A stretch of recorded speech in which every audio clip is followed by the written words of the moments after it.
साहिबगंज भागलपुर रेलखंड पर स्थित पीरपैंती रेलवे स्टेशन पर शुक्रवार को मालदा डीआरएम यतीश कुमार ने रेलवे अधिकारियों की टीम के साथ अमृत भारत रेलवे स्टेशन योजना के अंतर्गत पीरपैंती रेलवे स्टेशन पर किए गए विकास एवं सौंदर्यीकरण कार्यों का अवलोकन किया। इस दौरान डीआरएम ने प्लेटफॉर्म के विभिन्न जगहों पर घूम घूम कर रेलवे स्टेशन का निरीक्षण किया एवं मक्का रैक लोडिंग कार्यस्थल तक पहुंच लोडिंग से संबंधित कार्यों के विषय में बारीकी से जानकारी प्राप्त की। साथ ही मक्का से संबंधित रैक लोडिंग में आ रही समस्याओं का शीघ्र समाधान करने का आश्वासन दिया। वहीं रैक लोडिंग करने वाले व्यापारी संगठन के कुछ लोगों ने जमकर अपनी भड़ास निकाली। जब एक रैक को लोड करके साहिबगंज रेलवे स्टेशन पर भेजा जाता है तो उसे ट्रैक लोडिंग की वजन काफ़ी ज़्यादा हो जाती है, जिससे रेलवे के द्वारा फाइन 4 से 5 लाख रुपया मार दिया जाता है, जिससे व्यापारी वर्ग के लोगों का कमर टूट जाती है। और उसी रेलवे के रैक को बड़हरवा स्टेशन पर नापी जाता है तो वजन बिल्कुल बराबर आता है। कहीं ना कहीं यह एक जांच का विषय है। व्यापारी के साथ हो रहे अन्याय के वरीय पदाधिकारी को संज्ञान में लेकर दोषियों पर कड़ी से कड़ी कार्रवाई करनी चाहिए। एक ही रखो दो अलग अलग स्टेशन पर जब नापा जाता है तो एक स्टेशन पर ज़्यादा हो जाता है और एक स्टेशन पर नाप बराबर होता है। आखिर ऐसा क्यों है?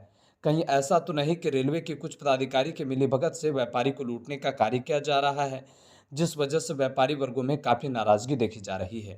कई बार वरीय पदाधिकारी को मालदा जाकर व्यापारी वर्ग के लोगों ने लेटर भी दिया है और इसकी जांच कर कार्रवाई की मांग की है। निरीक्षण के दौरान senior DNC Neeraj Kumar Verma, senior DCM miss Anjan, DN GSU Pankaj Kumar, senior DE G Chandra Kumar Patel, DSC असम Asim Kumar Kallu, senior DSTI Rajendra Kumar, senior DN two विद्युत मंडल भागलपुर टीआई ब्रिजभूषण तिवारी, उप स्टेशन प्रबंधक मोहित कुमार सहित विभाग के अन्य पदाधिकारी व रेल कर्मी उपस्थित रहे। ब्यूरो रिपोर्ट, बिहार जागरण टीवी, भागलपुर से चंदन पांडे की रिपोर्ट।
जो आने वाली सड़क है और जाने वाली दोनों सड़क को हम अगर कनेक्ट कर दें तो बहुत अच्छा जो लोडिंग करने वाले हैं उनको सुविधा होगी और पेमेंट में भी हम अभी और बेहतर कर रहे हैं। मैं समझ लिया इनकी समस्या और हम इसको रिजॉल्व कर दें।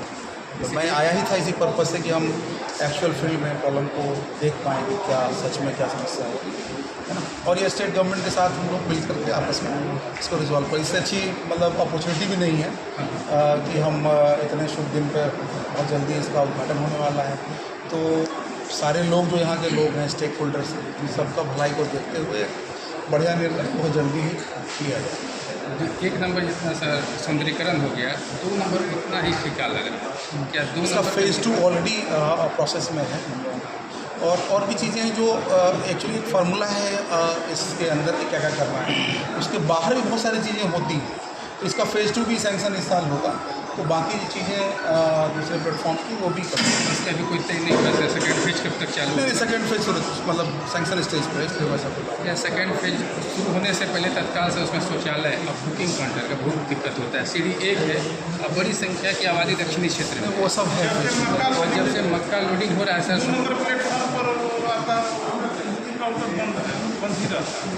अच्छा ठीक है, इसको तत्काल अगर चालू करवा दिया जाए तो लोगों को इसको करवा रहे हैं, बिल्कुल करवा रहे हैं, इसलिए तो मैं आया हूँ आज।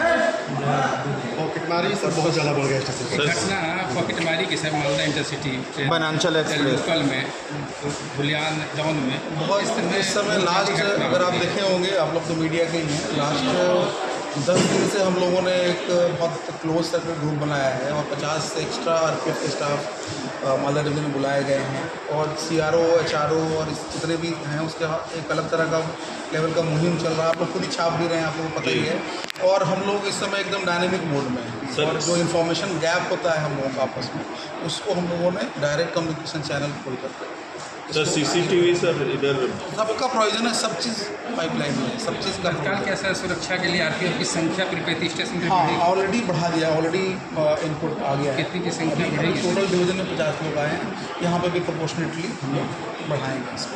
और CCTV कैमरा ही अल्टीमेटली बचाएगा, आदमी इंडिविजुअल से ज़्यादा CCTV कैमरा उसके लिए सरकार। सर कोई कंप्लेंट की व्यवस्था ऐसे किसी के पॉकेटमारी होता है तो लोकल थाना में चले जाते हैं? कंप्लेन का तो ऑनलाइन पूरा आपका है और फिजिकली लोग हैं, ऑनलाइन आपको पूरा पोर्टल है, ऑनलाइन में आपको रिप्लाई भी मिलता है कि क्या यहाँ पे कंप्लेन की कोई तो यहाँ है, आप SS हैं, SS कंप्लेन करिए। SS is nodal authority, SS complain लेते ही नहीं है। नहीं लेंगे तो हम बताइए फिर आप वो नहीं ऑनलाइन बताइए ना फिर नहीं लेते हैं। पुलिस कंप्लेन ये नहीं लेता है, पुलिस कंप्लेन रखिएगा आप अपनी जैसे पॉकेटमारी हो गया तो एक आम जनता जो उतना जानकारी इसको नहीं है। ऐसा जो यहाँ GRP का प्रतिनिधित्व गार्ड है वो कहते हैं भागलपुर जाइए, या भागलपुर जाना संभव नहीं हो सकता। स्थानीय तौर पर मैं आप लोगों को सुझाव यही दूंगा कि आज के ज़माने में ऑनलाइन पोर्टल है, ऑनलाइन पोर्टल में दीजिए और इतना तो एश्योरेंस है कि ऑनलाइन पोर्टल में एक्शन का रिमार्क्स तक भरता है कि क्या हम लोग एक्शन लिए हैं। फिर भी मैं पर्टिकुलरली पिरपैती के इशू को ज़रूर अलग से रिव्यू करूँगा। सर तीसरी और चौथी लाइन को लेकर कुछ अपडेट आया है क्या सर? अभी चल रहा है। से DRM साहब आए थे, आप लोगों ने क्या कुछ मांगों को रखा? हमारी समस्या यहाँ पे रैक लोड को लेके कुछ है। जैसे उसमें मुख्य समस्या है कि यहाँ पे जो स्टैकिंग का जगह है उसमें जल जमा हो रहा है, काफ़ी गड्ढा में है, तो माल व्यापारी जो भी रखते हैं उनका माल भीग जाता है, जिसकी वजह से उनको बहुत कठिनाई हो रही है। रास्ता जो घुसने का है वो बिल्कुल सकरा है, जिसके वजह से जाम की समस्या यहाँ पे लग रही है। उसके बाद रैक लोड होके जो जा रहा है यहाँ से कांटा साहेबगंज में होता है, साहेबगंज में कांटा होने के बाद वो ओवरलोड बता रहा है। वही रैक अगर बड़हरवा में कांटा होता है तो ओवरलोड नहीं होता है, जबकि व्यापारी यहाँ पे वैगन में जो माल दे रहा है वो लोडिंग कैपेसिटी से कम दे रहा है, जिसके वजह से व्यापारी को फाइन लग रहा है। तो क्या खाली रैक को नहीं खाली रैक कभी होता ही नहीं है रेलवे का। अब उसमें सीमेंट जम गया, कुछ भी जम गया तो उसका वेट धीरे धीरे बढ़ जाता है। आप लोगों ने क्या कुछ मांगे? अगर खाली रैक को काटा करवा दिया जाए, क्या व्यापारी की समस्या दूर हो जाएगा? बिल्कुल दूर हो जाएगा भैया। या फिर बड़हरवा में वही रैक कांटा हो रहा है तो उसमें समस्या नहीं हो रहा है, यहाँ कांटा खराब है। आप लोगों को क्या मांग है कि हम लोग बड़हरवा में कांटा करवाइए या खाली रैक भी करवाइए, दोनों बात। खाली रैक कराने के बाद फिर लोडिंग बिल्कुल देना चाहिए खाली रैक होने के बाद, लेकिन देते ही नहीं है लोग। डायरेक्ट लोडिंग देने के बाद फिर वजन बढ़ जाता ना। आप लोगों का क्या मांग हुआ है? हम लोगों का मांग है या तो सर खाली रैक को भी वजन करवाइए और फिर लोड कराइए और फिर टेयर वेट करवाइए, और नहीं तो फिर कांटा यहाँ का दोनों का खराब है तो आप बड़हरवा में कांटा करवाइए। एक रैक हम लोगों का डिमांड पे हुआ भी बड़हरवा में, उसमें हमको कोई फाइन नहीं देना पड़ा। आप लोग को ऐसा लग रहा है कि साहेबगंज का कांटा में कुछ फंडा दिक्कत है जी, बिल्कुल दिक्कत है जी, इसका जांच कराया जाए, इसको ठीक कराया जाए। रेलवे से मांग की, अधिकारी से लिखित कुछ दिए आप लोग? बिल्कुल दे के हम लोग आए हैं 4 दिन पहले। उसके बाद एक रैक हम लोग का वजन भी हुआ वहाँ पे, तो उसमें कहीं दिक्कत नहीं आया। जो बड़हरवा रैक हुई वो सही है? बिल्कुल सही है, बड़हरवा का लोडिंग और नापी सही है? नापी सही है। साहेबगंज के नापी में कुछ साहेबगंज के गड़बड़ी? नापी में दिक्कत है। एकदम नहीं सीधा।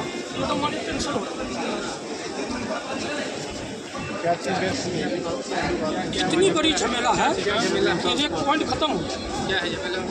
जैसे कि यहाँ गाड़ी लोड होती है, हम लोग कांटा खत्म माल देते हैं। अपने हिसाब से हम लोग 80 टन माल कम देते हैं, 80 टन कम देते हैं। उसके बाद जाके वेट ब्रिज में 60 टन 70 टन 80 टन बढ़ जाता है, बढ़ जाता है? हाँ, खाली गाड़ी तो कांटा होती नहीं है, सिर्फ भर्ती गाड़ी कांटा होती है। अगर वैसी बात है तो खाली गाड़ी कांटा करके हमको दिया जाए, और फिर मैं उसको लोड करूँगा कांटा किया जाए। अगर बढ़ेगा तो मैं डबल पैसा दूँगा, जो तो उसकी डबल दूँगा। कल रात में मैं ज़बरदस्ती उनको, कल रात में टोटल इंजन उठा रहे थे कि नहीं काम करना।